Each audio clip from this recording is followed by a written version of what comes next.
So I alluded to that earlier, and I mentioned how, this crisis response initiative would connect people to services for continued support. But a lot of these services and these organizations are bursting at the seams.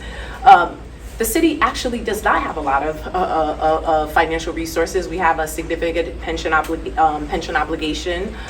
Everyone's competing. Almost every single nonprofit is competing for the community block grants. And also there are restrictions with it.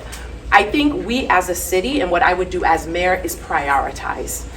Make sure that we prioritize allocating X amount of dollars to these funds, but also, again, working with public health, elevating healthy community to be advocates. And this is where data plays a role, because there's the quantitative data, which is the narratives that everyone who asks a question shared, which is powerful. But we also need to have quantitative data that shows the impact, the need, so that we could better support all of our community.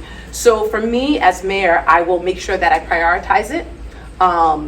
There's funding that is directly allocated for these types of services to help organizations expand, work with the state to maximize these funds, but also work with healthy communities to identify resources that may be outside of the state as well, and figure out how we can also hold our nonprofits accountable.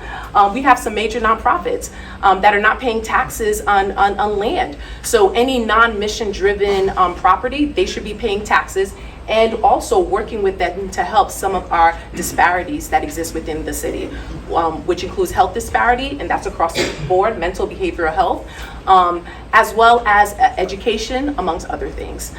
So I will commit to doing that work, but prioritizing. And I think one of the challenges with the city and state is that we have not prioritized this, and we need to do a better job.